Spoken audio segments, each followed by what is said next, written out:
সম্মান চতুর্থ বর্ষের সুপ্রিয় শিক্ষার্থীরা, শুভেচ্ছা নিও। ঢাকা কলেজ ইসলামের ইতিহাস সংস্কৃতি বিভাগের তোমাদের চতুর্থ বর্ষের আজকের অনলাইন শ্রেণী কার্যক্রম বা ক্লাস অনলাইন শ্রেণী বা ক্লাসে তোমাদেরকে স্বাগত জানাচ্ছি।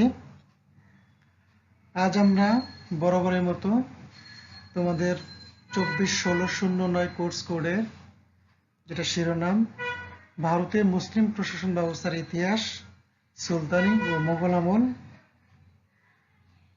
এই কোর্স শিরোনামে আজকে আরেকটি গুরুত্বপূর্ণ টপিকস নিয়ে তোমাদের সামনে উপস্থিত হয়েছি। সুপ্রিয় শিক্ষার্থীরা, আজকে আমাদের আলোচনার বিষয় মোগল রাজস্ব ব্যবস্থা। প্রিয় শিক্ষার্থীরা, রাজস্ব বলতে কি বুঝি? রাজস্ব বলতে আমরা বুঝি সরকার জনগণের কাছ থেকে প্রাপ্ত যে অর্থটা আদায় করে বা জনগণ রাষ্ট্রে বসবাস করার সুবাদে সরকারকে বিভিন্ন সেবা, বিভিন্ন পণ্য, বিভিন্ন বিষয়ের জন্য যে সেবা নেয়, সরকার থেকে যে সেবা পায়, সেই সেবার মূল্য বা আমরা যেটা কর দিই, সেই করটা হচ্ছে একটা রাষ্ট্রের মূল আয়ের উৎস। যে রাষ্ট্রে বা যে দেশে রাজস্ব ব্যবস্থা যত শক্তিশালী, যত সুগঠিত, যত কাঠামোবদ্ধ, যত নিয়ন্ত্রিত, সেই রাষ্ট্রের অর্থনৈতিক উন্নতি তত সুদৃঢ়। তো শিক্ষার্থীরা, আমরা জানি যে মোগলরা এদেশে প্রায় 325 বছরেরও অধিক কাল শাসন করেছে। প্রায় 330 বছর মোগল এদেশে শাসন করেছে। এই যে বিশাল 3 শতাব্দী ব্যাপী যে শাসনকাল, এই শাসনকালে মোগলরা, আমরা আগেই তোমাদের বিভিন্ন ক্লাসে বলেছি যে মোগল হচ্ছে বিদেশে একটা, বাইরের একটা শক্তি।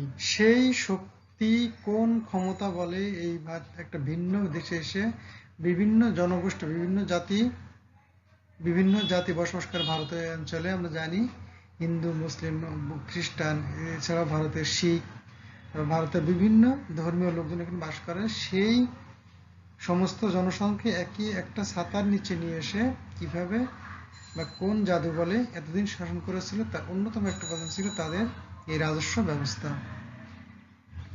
মোগলরা মূলত তাদের যে রাজস্ব পদ্ধতি ছিল, সেই রাজস্ব পদ্ধতি এদেশীয় রাজস্ব পদ্ধতি ছিল। সেখান থেকে তারা কোনো কিছু যোগ বিয়োগ এবং মুসলিম বা ইসলামী যে রাজস্ব নীতি বা রাজস্ব যে উৎস, সেই উৎসগুলো তারা কাজে লাগিয়েছিল। এছাড়া টোডরমল নামে একজন, সম্রাট আকবরের সময় নবরত্নের সভার একজন বিশিষ্ট সদস্য ছিলেন এই টোডরমল। এই টোডরমলই মূলত মুঘল অর্থনৈতিক ব্যবস্থাটার ভিত্তি দৃঢ় করে দিয়েছিলেন। এরপর আমরা শেরশাহ কথা জানি। শেরশাহ যে ব্যবস্থাগুলো নিয়েছিলেন, সেই ব্যবস্থাগুলোও কিন্তু মুঘল আমলে অনেকটাই প্রচলিত ছিল। প্রিয় শিক্ষার্থীরা, আমরা আজকে এই মুঘলদের রাজস্ব ব্যবস্থা সম্পর্কে বিস্তারিত আলোচনা করার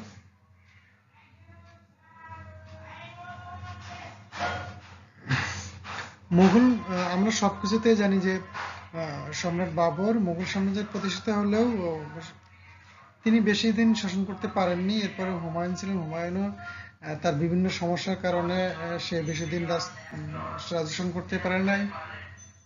মূলত সম্রাট আকবরের সময় থেকে মুঘল শাসনের প্রকৃত প্রতিষ্ঠা বা প্রকৃত শাসনের শুরু হয়। আমরা সেই হিসাবে বলতে পারি যে সম্রাট আকবর আমলে গৃহীত যে রাজস্ব নীতি ছিল, সেই নীতিগুলো পরবর্তীকালে বিভিন্ন শাসকরা অনুসরণ করেন এবং একটি শক্তিশালী, সুগঠিত এবং সাম্য ন্যায় নীতির উপর ভিত্তি করে একটি অর্থ ব্যবস্থা গড়ে তুলতে মুঘলরা সক্ষম হয়। যে রাজস্ব নীতির ভিতরে উদারতা ছিল, মানবিকতা ছিল এবং সাথে সাথে রাজস্ব আদায়ের বিভিন্ন পলিসি, সেই পলিসিগুলোর কারণে বা যে কর্মচারীগুলো ছিল, সেই কর্মচারীদের সততা, দক্ষতা, নিষ্ঠা প্রভৃতির কারণে মুঘল রাজস্ব ব্যবস্থা একটা শক্তিশালী ভিত্তি পেয়েছিল, যার উপর ভিত্তি করেই মুঘলরা দীর্ঘদিন ভারতবর্ষ শাসন করতে পেরেছিল। কারণ অর্থনৈতিক যদি সচ্ছলতা না থাকে তাহলে কোনো বংশ বেশি দিন রাজ্য শাসন করতে পারে না। কারণ মানুষের প্রধান চালিকা শক্তি হচ্ছে অর্থ। অর্থ না থাকলে সেই দেশ বা রাষ্ট্র বা সমাজ যাই বলি না কেন সেটা বেশি দিন সার্ভাইভাল করতে পারে না। সুতরাং অর্থ ব্যবস্থা যার যত শক্তিশালী, যার পকেটে যত টাকা আছে বা অর্থ আছে, সেই তত নিজেকে এই পৃথিবীতে ভাগ্যবান বলতে পারে বা সেই রাষ্ট্র নিজেকে ততটা শক্তিশালী বলতে পারে। সুপ্রিয় শিক্ষার্থীরা, চলো যাই আমরা দেখি যে আমাদের আজকের পাঠ্যক্রম, আজকে আলোচনার বিষয়গুলো আমরা কিভাবে সাজিয়েছি।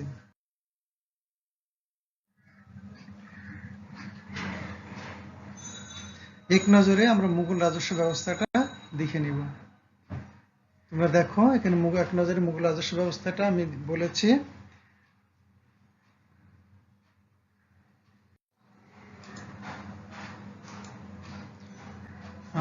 মুঘল আমলে ভূমি রাজস্ব ব্যবস্থা, ভূমি রাজস্ব বা খারাজ, জাকাত, মালি গানিমাত, জিজিয়া, আলুসর ও বাণিজ্য কর, বাজেয়াপ্ত কর, টোল, খনিয়তে প্রাপ্ত কর, বিক্রয় কর, উপঢৌকন, এগুলো হচ্ছে মুঘল রাজস্ব ব্যবস্থায় রাজস্বের উৎস। যে এই খাতগুলো থেকে মুঘলরা রাজস্ব পেত। আমরা এখন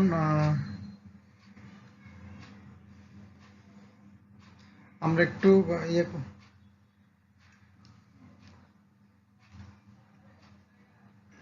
বিস্তারিত আলোচনা করব। প্রথম মুঘলদের ভূমি রাজস্ব ব্যবস্থা।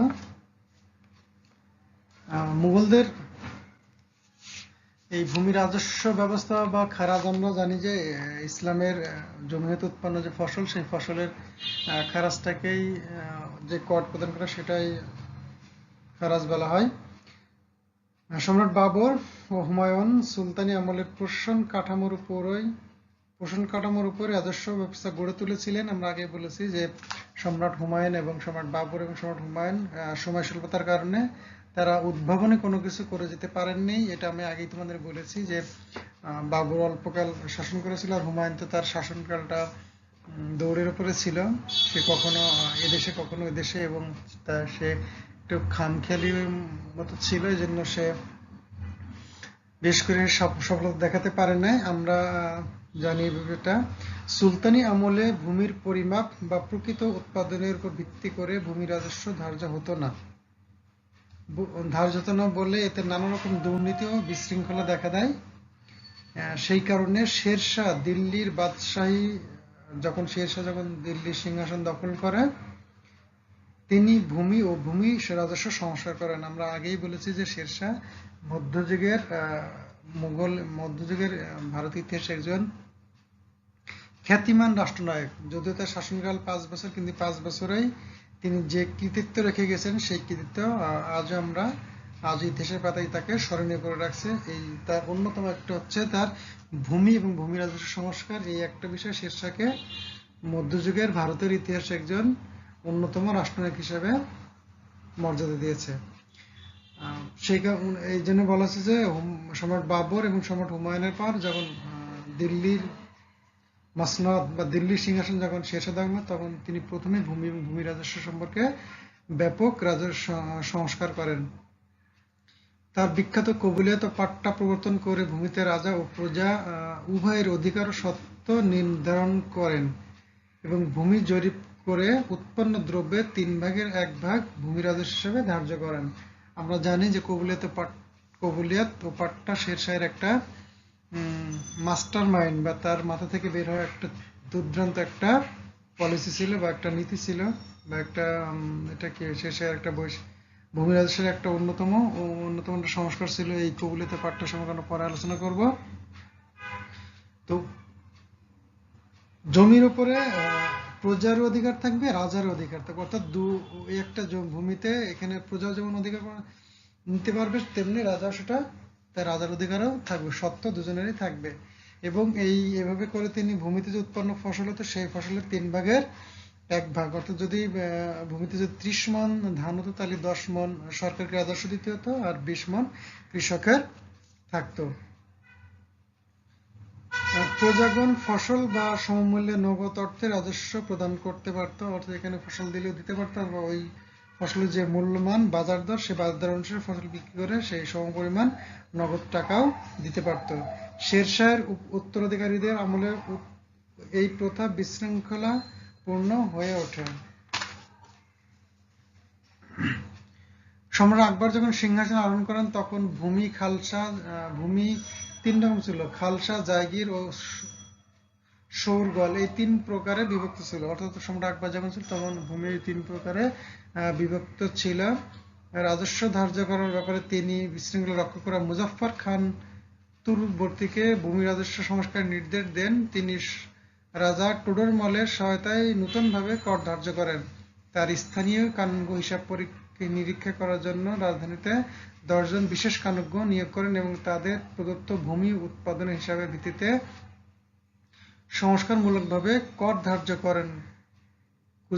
গুজরাট বিজয়ের পর রাজা টোডরমল সেখানে ভূমি জরিপ করেন এবং ভূমির উৎপাদন শক্তি অনুসারে নতুনভাবে কর ধার্য করেন। আমরা এই সম্পর্কে পরে আলোচনা করব। এরপরে জাকাত। আমরা জানি যে জাকাত হচ্ছে মুসলমানদের মানে এটা হচ্ছে সামর্থ্যবান মুসলমানদের দেওয়া একটা, মুসলমানদের অবশ্যই কর্তব্যের একটা জাকাত, অবশ্যই যে 5টি যে ভিত্তি তার ভিতরে একটা হচ্ছে জাকাত। এই জাকাত হচ্ছে সামর্থ্যবান মুসলমানদের প্রতি বছর জাকাত দিতে হয়। তার সংসার খরচ বাদ দিয়ে তার যে পরিমাণ সম্পদ বা অর্থ উদ্বৃত্ত থাকে সেটার উপরে শতকরা আড়াই টাকা বা শতকরা 2.5 ভাগ এই হিসেবে দিতে হয়। আর মালে গনিমত হচ্ছে, আমরা জানি যে মালে গনিমত যুদ্ধলব্ধ মাল। এই মাল যুদ্ধ করার পরে যখন কোনো যুদ্ধ যাওয়ার পরে যে মালামাল সেটা মালে গনিমত বলে। আর জিজিয়া হচ্ছে যে মুসলিম রাষ্ট্রে বসবাস করে অমুসলিম প্রজাদের নিরাপত্তা কর। এই কর সম্রাট আকবর তুলে দিয়েছিলেন। তাছাড়া অন্য সম্রাট এই করগুলো তারা সেই সময় নেওয়া হতো। জিজিয়া অর্থ হচ্ছে যে মুসলিম যে অমুসলিম প্রজা ছিল সেই মুসলিম প্রজারা তাদের নিরাপত্তা বিধানের জন্য এই কর রাষ্ট্রকে প্রদান করত। আর একটা আল উৎসব ও বাণিজ্য কর। এই বাণিজ্য করটা হচ্ছে যে এখানে বলা হচ্ছে যে মুসলিম রাজ্যে বসবাস বা বাণিজ্য করতে হলে সেখানে একটা কর প্রদান করা হতো। এই কর প্রদানের একটা ধার ছিল। সেই ধারটা হচ্ছে মুঘল আমলে এই উসুর বাণিজ্য কর যেটা দেওয়া হতো সেটা হচ্ছে হিন্দু যে নাগরিকরা ছিল সেই নাগরিকরা তাদের যে ব্যবসা করতো সেই ব্যবসার মজুদ দ্রব্যদের উপর শতকরা 5 ভাগ, বিদেশিদের বেলা সেটা শতকরা 10 ভাগ এবং মুসলমানদের বেলা সেটা শতকরা 2.5 ভাগ উপর এই বাণিজ্য শুল্ক প্রদান করা হতো।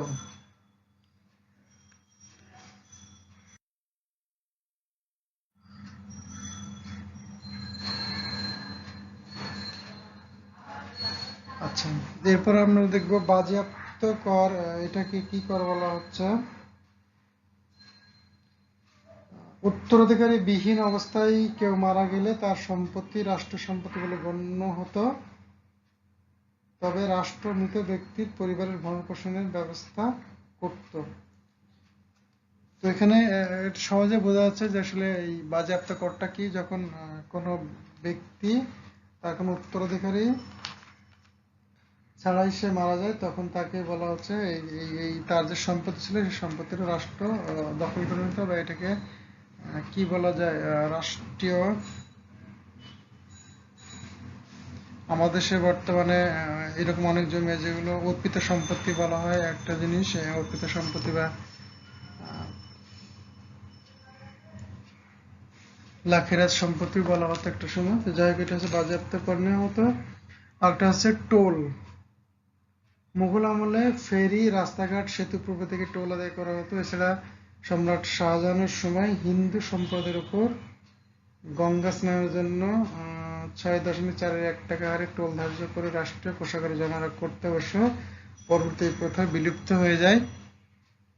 তো টোল একটা রাজস্বের অন্যতম একটা উৎস। আমরা জানি যে আমাদের দেশে বড় বড় যে ফ্লাইওভারগুলো, ঢাকা শহরে যে ফ্লাইওভারগুলো আছে বা বিভিন্ন যে ব্রিজগুলো আছে, বড় বড় ব্রিজগুলো, সেই ব্রিজগুলোতে যাতায়াত করতে হলে জনগণকে বা যারা পণ্য পরিবহন বা যানবাহনের জন্য কিন্তু একটা টোল নির্ধারণ করা হয়। এই টোলটা কিন্তু রাষ্ট্রের একটা অন্যতম আয়ের উৎস। আমরা যদি যাই যমুনা সেতু, বঙ্গবন্ধু সেতু বা আমরা যে বড় বড় সেতুগুলো যেগুলো আছে সেই সেতুগুলো আমাদের দেশে ঢাকা শহরে যে ফ্লাইওভারগুলো আছে, গুলিস্তান ফ্লাইওভার, তারপর যাত্রাবাড়ি ফ্লাইওভার, সব ফ্লাইওভার গেলে কিন্তু আমাদের টোল দিতে হয়। টোল দিয়ে এই ফ্লাইওভারগুলো পার হতে হয়। তো এটা টোল আদায় একটা রাষ্ট্রের একটা বড়। আর একটা হচ্ছে খনি হতে প্রাপ্ত কর।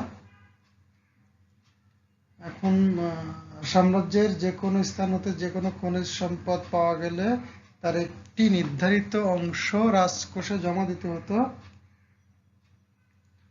রাজকোষে জমা দিতে হতো। এইসব খনিজ সম্পদের মধ্যে স্বর্ণ, মূল্যবান পাথর, সীসা প্রভৃতি ছিল উল্লেখযোগ্য। এরপর একটা হচ্ছে বিক্রয় কর। বিভিন্ন ধরনের ব্যবসা এবং একচেটিয়া ব্যবসায়ীদের নিকট থেকে বিক্রয় কর ধার্য করা হতো। আর একটা হচ্ছে উপঢৌকন। এখানে বানানটা উপঢৌকন হয়ে গেছে, উপঢৌকন হবে। তো উপঢৌকন তো আমরা সহজ জানি যে রাজা বাদশাদের সময় যারা সাক্ষাৎ করতে আসতো তারা বিভিন্ন উপঢৌকন নিয়ে আসতো। উপঢৌকন ছিল মুঘল আমলের রাষ্ট্রীয় আয়ের অন্যতম একটা বড় উৎস। উপঢৌকন হিসাবে বিভিন্ন প্রদেশ ও বিভিন্ন অঞ্চল থেকে অসংখ্য মূল্যবান সামগ্রী, দ্রব্য সামগ্রী রাজধানীতে পাঠানো হতো। এটা নওরোজ ও বড়দিন, জন্মদিন ও শাহাদাতের জন্ম উপলক্ষে আমাত্যবর্গ প্রচুর পরিমাণে উপঢৌকন দিতেন। এমনকি বিদেশি পর্যটকগণ, যেমন টেভারনিয়ার একজন বিখ্যাত পর্যটক 1665 সালে বহু মূল্যবান মণিমুক্তা খচিত তরবারি, খাজা, জিন, ঢাল ইত্যাদি মুঘল সম্রাটকে উপহার দেন। এছাড়া বিভিন্ন ধরনের উপহার সামগ্রী সরকারের আয়ের অন্যতম উৎস ছিল। তো এই উৎসগুলো ছিল আসলে বিভিন্ন বিষয় এগুলো। আর একটা হচ্ছে যে এখন যে আমরা মুঘল যে বিষয়গুলো দেখলাম, সেই রাজস্বের অন্যতম উৎসগুলো ছিল এইসব। এইসব উৎস থেকে রাজস্ব আদায় করা হতো। এখন একটা বিষয় হচ্ছে যে এই রাজস্বগুলো আসলে কোথায় ব্যয় করা হতো। তো রাজস্বগুলো ব্যয় করা হতো একটা সামরিক খাতে একটা রায় ব্যয় করা হতো। তারপরে সবচেয়ে বড় সামরিক খাত, সুবিস্তৃত ও বিশাল মুঘল সাম্রাজ্যের নিরাপত্তার জন্য বিশাল সেনাবাহিনী পোষণ করা হতো। এই বিশাল সেনাবাহিনীকে নির্দিষ্ট হারে বেতন প্রদান করা হতো। তাছাড়া মাস সামরিক যন্ত্রপাতি, অস্ত্রশস্ত্র, সেনাবাহিনীর প্রশিক্ষণ প্রভৃতি খাতে সর্বাপেক্ষা সরকারি ব্যয় বরাদ্দ করা হতো। এক কথায় মুঘল আমলের রাষ্ট্রীয় ব্যয়ের প্রধান খাত ছিল সামরিক খাত। দ্বিতীয় যুদ্ধাভিযান, এটা আমরা আগে জানি মুঘল সাম্রাজ্যের বিস্তৃতির জন্য বিভিন্ন সময় বিভিন্ন যুদ্ধাভিযানে পরিচালনা করতেন, যাতে বিপুল পরিমাণ অর্থ ব্যয় করা হতো। এই প্রসঙ্গে সম্রাট আওরঙ্গজেবের আমলে দাক্ষিণাত্য অভিযানের বিপুল ব্যয়ের কথা আমরা সকলেই জানি, ইতিহাস থেকে জানা যায়। উন্নয়নমূলক কর্মকাণ্ড, সাম্রাজ্যের উন্নয়নমূলক বিভিন্ন কর্মকাণ্ড সরকারের বরাদ্দ দেওয়া হতো। রাস্তাঘাট, পয় প্রণালী, সেতু নির্মাণ, খাল খনন, সেচ ব্যবস্থা প্রভৃতি উন্নয়নমূলক কর্মকাণ্ড অর্থ ব্যয় করা হতো। তারপর আছে শিক্ষা ও সংস্কৃতির বিকাশে। শিক্ষা ও সংস্কৃতির বিকাশে প্রচুর পরিমাণ অর্থ ব্যয় করা হতো। এখানে বলা হচ্ছে যে শিক্ষা প্রতিষ্ঠান স্থাপন ছাড়াও সঙ্গীত ও ইতিহাস চর্চার ক্ষেত্রে বিপুল পরিমাণ অর্থ ব্যয় করা হতো। এবার ইমারত ও স্থাপত্য নির্মাণ। মুঘল আমলে ইমারত বা বিভিন্ন স্থাপত্য নির্মাণ ছিল রাষ্ট্রের অন্যতম প্রধান খাত। সুন্দর সুন্দর অট্টালিকা, সুরম্য প্রাসাদ, মসজিদ, বিভিন্ন প্রকার সৌধ ও সমাধি নির্মাণ প্রভৃতি ক্ষেত্রে বিপুল অর্থ ব্যয় করা হতো। এক্ষেত্রে তাজমহল, ময়ূর সিংহাসন, দুর্গ প্রভৃতির কথা আমরা উল্লেখ করতে পারি। আর একটা হচ্ছে পেনশন ও ভাতা। মুঘল আমলে রাষ্ট্রের ব্যয়ের আরেকটি খাত ছিল পেনশন ও ভাতা। বয়স্ক ও বৃদ্ধ সৈন্য ছাড়াও অবসরপ্রাপ্ত রাজকর্মচারী এবং যুদ্ধে নিহত সৈন্যদের পরিবারকেও পেনশন ও ভাতা প্রদান করা হতো। সংক্ষেপে এই হচ্ছে মুঘল রাজস্বের ব্যয়ের খাতগুলো। এরপর আমরা দেখবো যে আসলে মুঘল আমলে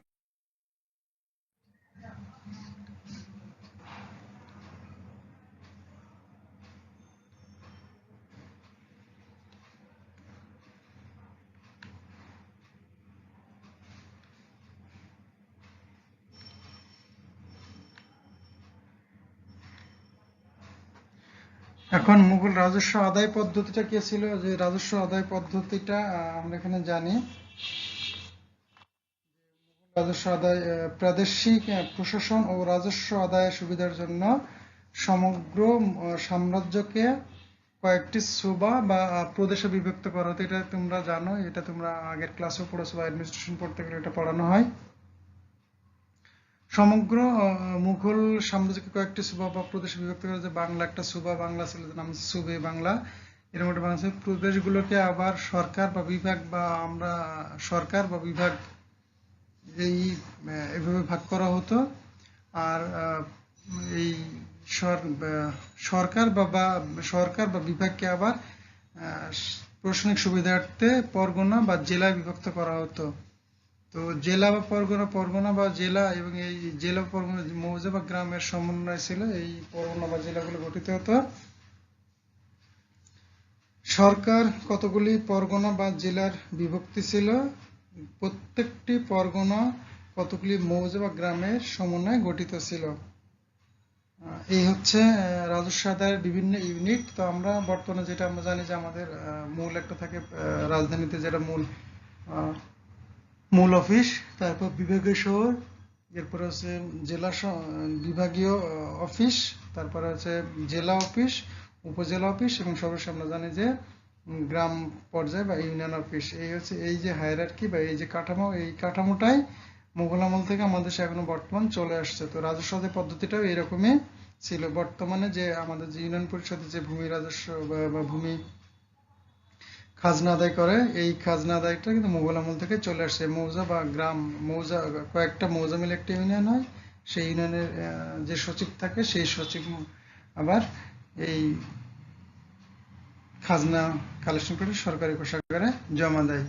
তো এইটা হচ্ছে ইউনিট। এখন হচ্ছে যে কারা আদায় করতো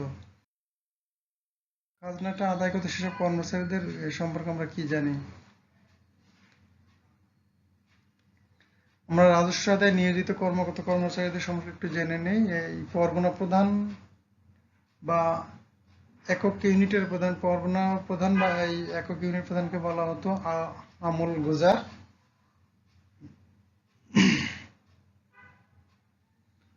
রাজস্ব আদায়ের জন্য পরগনা ছিল প্রধান একক ইউনিট। পরগনা রাজস্ব আদায়কারী কর্মকর্তাকে বা অফিসারকে আমল গুজার বলা হতো। তিনি রাজস্ব আদায়ে নিজ সহকারীগণ ছাড়াও গ্রামে নিযুক্ত বেসরকারি মুকদ্দম বলা হচ্ছে, মুকদ্দম গ্রামের প্রধান। তারপরে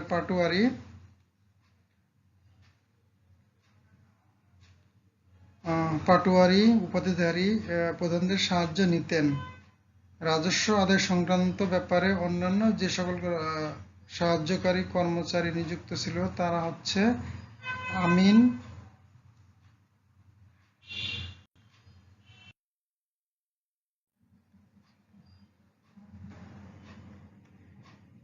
এই যে আমিন এখন এই পদবিটা এখন আমাদের দেশে প্রচলিত। যারা গ্রামে যারা জমি জরিপ করে বেড়ায় বা জমি মেপে বেড়ায় তাদেরকে আমিন বলে। এই আমিন ছিল পরগনা রাজস্ব আদায়কারী আমল গুজারের অন্যতম একজন আমিন বা জরিপকারী। আর কারকুন বা রাজস্ব ধার্যকারী, যে কারকুন যে ছিল, এই যে কারকুন হচ্ছে রাজস্ব ধার্য করত, আর আমিন হচ্ছে ভূমি পরিমাপ করত। তাদের কাজ ছিল আবাদি ভূমি পরিমাপ করা ও জনগণের ওপর ফসলের উপর কর ধার্য করা। কানুনগো, আমি আগে এটা দেখিয়ে দিয়েছি, কানুনগো বা গ্রামের যে রাজস্ব দিত সেই হিসাব রক্ষা করতো কানুনগো। আর বিতিক্সি বা হিসাব রক্ষণকারী একজন ছিল। আর পোদ্দার বা জেলা প্রশাসক এরা ছিল। এরা আছে বিভিন্ন রাজস্ব আদায় করত। বিতিক্সি এবং পোদ্দার, এরা হচ্ছে রাজস্বগুলো আদায় করত। সম্রাট আকবরের সময় দেহসাল বা দশসালা বলে একটা বেশি বিখ্যাত আইন ছিল। আমরা সেই আইনটা সম্পর্কে একটু দেখে আসি। এই আইনগুলোর কি বৈশিষ্ট্য ছিল।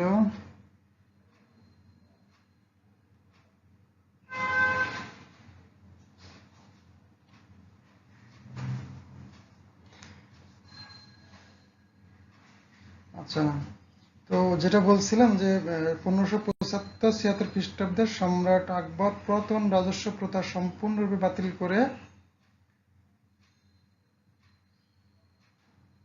একটা ডিক্রি জারি করেন, বাতিল করে এই প্রথা জারি করেন। এই প্রথা গুজরাট, বাংলা, বিহার ছাড়া সমগ্র সাম্রাজ্যে অনেকগুলি এককে বিভক্ত করেন এবং আলিম উপাধিধারী রাজস্ব আদায়কারী অফিসার নিযুক্ত করেন। প্রতিটি এককের রাজস্ব 1 কোটি দামে 1 দাম 1 রূপা মুদ্রা অংশ নির্ধারণ করেন, কিন্তু উক্ত প্রথা দুর্নীতি পূর্ণ হয়ে ওঠায় পুনরায় পুরাতন প্রথা চালু করেন। বেশ পরীক্ষা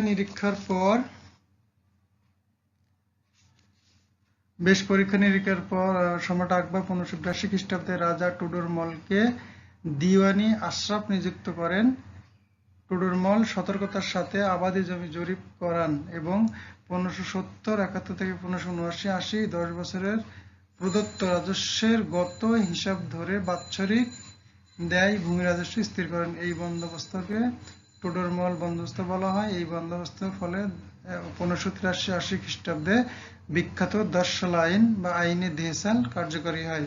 এখন এই আইনের বিষয়টা ছিল যে একটা জমি জরিপ করার পরে গত 10 বছর এই জমিতে প্রতি বছর কি পরিমাণ ফসল উৎপন্ন হয়েছে সেই ফসলের একটা গড় করে এই ক্ষেত্রে রাজস্ব নির্ধারণ করা হতো। দেহসাল আইনের বিশেষত্ব ছিল যে প্রথম ছিল টুডরমল প্রচলিত সনের ফিতার দ্বারা ভূমি পরিমাপ রহিত করে বাঁশ দ্বারা তৈরি মাথায় লোহার আংটি যুক্ত জরিপ দ্বারা সাম্রাজ্যের আবাদি ভূমি সুষ্ঠু জরিপ করার ব্যবস্থা করেন। এই ব্যবস্থাটা এখন আমাদের দেশে প্রচলিত আছে। 4 হাত লম্বা একটা লাঠি নিয়ে কিন্তু জমি মাপা হয়, এই মাপা থেকে একটা হিসাব বের হয়ে আসে। এটা সম্রাট আকবরের সময় কিন্তু এটা প্রচলিত ছিল, সঠিক জমি জরিপ। দ্বিতীয়ত হচ্ছে উৎপাদিকার শক্তি ও আবাদ যোগ্যতা অনুসারে তিনি ভূমিকে 4 শ্রেণীতে বিভক্ত করেছিলেন। সেগুলো হচ্ছে পোলাজ, প্রতি বছর আবাদযোগ্য,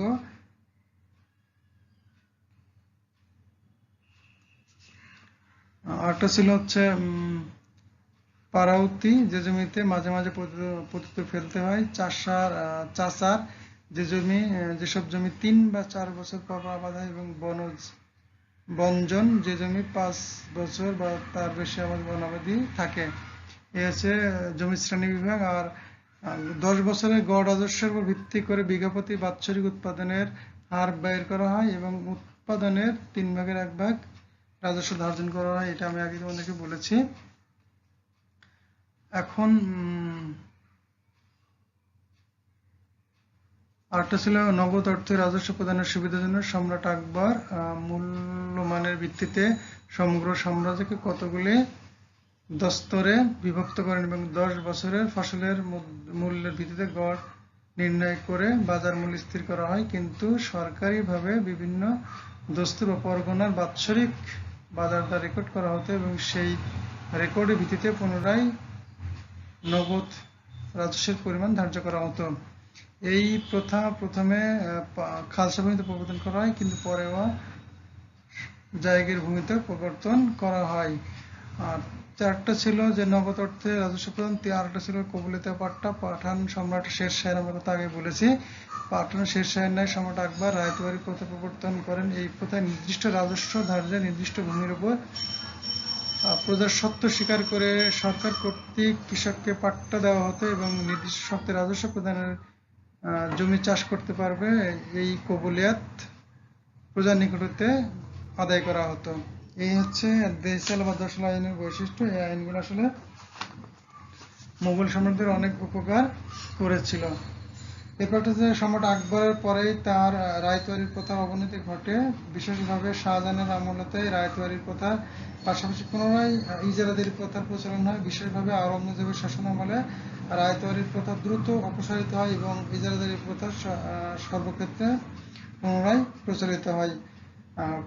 পরবর্তী মুঘলদের আমলে খালসা ও জায়গির সকল ভূমি ইজারাদারদের নির্দিষ্ট কর প্রদানের বিনিময়ে চুক্তি দেওয়া হয়। সেই সময় প্রজাসাধারণের উপর নানা প্রকার অবৈধ করের চাপ পড়ে সরকারিভাবে বারবার অবৈধ কর রহিত করা হয়, কিন্তু ইজারাদারগণ পুনঃপুনঃ কৃষকের উপর ধার্য করে, ফলে অনেক ক্ষেত্রে রাজস্ব বকেয়া পড়ে এবং রাজা ও প্রজার মধ্যে মতানৈক্য সৃষ্টি হয়। প্রিয় শিক্ষার্থীরা, এখানে একটা বিষয় চিন্তা করে দেখো যে সম্রাটটা আসলে ইজারাদার সিস্টেম, এই সিস্টেমটা কিন্তু খুব বাজে একটা সিস্টেম যে কোনো ক্ষেত্রে। অর্থাৎ এখানে রাজা কোন একজন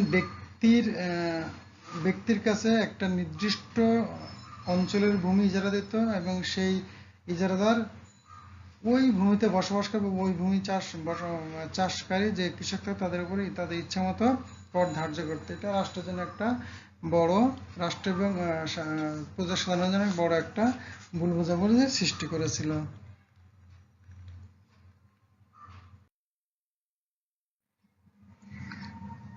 মুদ্রা ও টাকশাল ব্যবস্থা কি ছিল? মুদ্রা ও টাকশাল এখানে বলছে সম্রাট বাবর ও হুমায়ুন। আমরা আগে জানি মুঘল আমলে মুদ্রাযন্ত্র ও রাজকোষ অর্থ বিভাগের নিয়ন্ত্রণ ছিল সম্রাটের হাতে। সম্রাট বাবর ও হুমায়ুন কেবল তাদের নামাঙ্কন করে পাঠান আমলে মুদ্রা পদ্ধতি চালু করেন। সুসম্রাট শেরশাহ মুদ্রা পদ্ধতি উন্নতি সাধন করেন এবং 175 থেকে 180 গ্রেন পরিমাণের উপর টাকা প্রস্তুত করেন। এটা আমরা আগেই জানি। আর সম্রাট আকবরের আমলে 26 প্রকারের স্বর্ণ মুদ্রা প্রচলন ছিল। তিনি শেরশাহ তামার মুদ্রা প্রচলন করেন। সম্রাট আকবর 1507 খ্রিস্টাব্দে রাজা খাজা আব্দুস সামাদকে শাহী মুদ্রা কারখানার অধ্যক্ষ নিযুক্ত করেন এবং স্বর্ণ, রূপ ও তাম্র মুদ্রা প্রস্তুত করান। তার আমলে পরিমাপের তারতম্য অনুসারে 26 প্রকার স্বর্ণ মুদ্রা প্রচলন ছিল। রূপ মুদ্রা বা টাকার পরিমাণ ছিল 172, 2 ভাগের 1 ভাগ 172 গ্রেন। টাকার আকৃতি চৌকোন এবং বৃত্তাকার ছিল। তাম্র মুদ্রা বা পয়সার পরিমাণ ছিল 323 গ্রেন, 40 পয়সায় বা দামে 1 টাকার সমান বাণিজ্য বিবেচিত হতে হবে। সম্রাট আকবর মুদ্রায় তার প্রতীকী অঙ্কন করেননি। সম্রাট জাহাঙ্গীর প্রথম মুদ্রায় তার প্রতীকী অঙ্কন করেন এবং কোনো কোনো মুদ্রায় তাকে মদের পাত্র হাতেও দেখা গিয়েছিল। মধ্যপাত্রে দেখা গেছে জাহাঙ্গীরের আমলে এক প্রকার উপমুদ্রা রাশিচক্র পরিদিষ্ট হয়। এছাড়া আকবরের আমলে মুদ্রা পদ্ধতি জাহাঙ্গীর ও শাহজাহানের আমলে প্রচলিত ছিল। সম্রাট আওরঙ্গজেব রূপ মুদ্রাকে 5% ভাগ হতে 8% ভাগ বৃদ্ধি করেন। মুদ্রার এই প্রথা মুঘলদের শেষ পর্যন্ত প্রচলিত ছিল। মুদ্রায় ব্যবহৃত স্বর্ণ ও রৌপ্য পূর্ব আফ্রিকা হতে আমদানি করা হতো, কিন্তু এখানে রাজস্থান, রাজপুতনা, মধ্য ভারত ও হিমালয় অঞ্চলে প্রচুর তামা পাওয়া যেত। তো এই হচ্ছে মোটামুটি মোগল রাজস্ব ব্যবস্থার আদ্যপান্ত। আমি চেষ্টা করেছি তোমাদের মোগল রাজস্ব ব্যবস্থা পুরোটা শেয়ার করতে। সেই বিষয়ে আসলে মোগলদের রাজস্ব ব্যবস্থা নতুন কিছু নয়, যেটা এদেশে প্রচলিত ছিল এবং সুলতানি আমল যেটা প্রচলিত ছিল, শেরশাহ যেটা প্রচলন করে গেছিলেন, এবং ইসলামী অর্থনীতি বা ইসলামী রাষ্ট্রের আয়ের যেসব উৎস ছিল সেই উৎসগুলোই মুঘল আমলে আমরা দেখেছি সেগুলো আয়ের অন্যতম উৎস ছিল। তাছাড়া বাড়তি কিছু ছিল যেগুলো মুঘলদের নিজস্ব তত্ত্বাবধানে তারা এটা করেছিলেন। প্রিয় শিক্ষার্থীরা, এই হচ্ছে মুঘল রাজস্ব ব্যবস্থার পার্ট। আমি আশা করি এই বিষয় থেকে তোমরা একটা স্বচ্ছ ধারণা পাবে যে মুঘলদের রাজস্ব ব্যবস্থাটা কি ছিল। এখানে একটা কথা বলতে পারি যে মুঘলদের রাজস্ব ব্যবস্থাটা সম্পূর্ণ কল্যাণমুখী ছিল এবং এখানে কিছু ভুল ত্রুটি হয়তো হয়েছে। বিশেষ করে ইজারাদারি প্রথা সিস্টেম বা রায়তওয়ারি প্রথা সিস্টেমটা, যে পদ্ধতিটা ব্যবস্থাটা ছিল সেটা খুবই চমৎকার উন্নয়ন ছিল, যেখানে প্রজার শর্ত ছিল জমিতে এবং প্রজা রাজাকে কর দিতে বাধ্য থাকতো এবং রাজাও সেই জমি চাষ করতে পারত। কিন্তু যখন ইজারাদার দেওয়ার সিস্টেম দেওয়া ছিল তখন মাঝে মাঝে ইজারাদাররা তাদের নিজের ইচ্ছা মতো অবৈধ কর আরোপ করার ফলে কৃষক এবং সরকারের মধ্যে একটা বিভিন্ন অবিশ্বাসের যে একটা ঘটনা ঘটে, এর জন্য দায় সম্পূর্ণ ইজারাদার দায়ী ছিলেন। কারণ সরকার বারে বারে নিষেধ করে দিয়েছে যে কোনো প্রকার অবৈধ কর, বাড়তি কোনো কর ধার্য করা যাবে না, কিন্তু ইজারাদাররা তাদের স্বার্থে বা তাদের অর্থনৈতিক লোভ লালসা এই কাজটা তারা করে গেছে। তো প্রিয় শিক্ষার্থীরা, এই পর্যন্ত আজকে আমরা এই পর্যন্তই। এরপরে আমাদের অন্য কোনো টপিক সামনে আলোচনা আসবো। সে পর্যন্ত তোমরা ভালো থেকো, সুস্থ থেকো। আবার আশা করি অন্য কোনো ক্লাসে তোমাদের সাথে আবার খুব তাড়াতাড়ি দেখা হবে। সে পর্যন্ত সবাই ভালো থাকবে। তোমাদের ক্লাসগুলো যেগুলো আমরা দিই সেগুলো ভালো মতো ফলো করার চেষ্টা করবে। বাড়িতে একটু পড়াশোনার ভিতরে থাকার চেষ্টা করবে, তাহলে তুমি তোমার পরিবার সকলে সহ ভালো থাকবে। আজকে এই পর্যন্তই। তোমাদের পরবর্তী ক্লাসে আবার তোমাদের সাথে সাক্ষাৎ হবে এই প্রত্যাশা আজকে এখানেই শেষ করছি। আল্লাহ হাফেজ।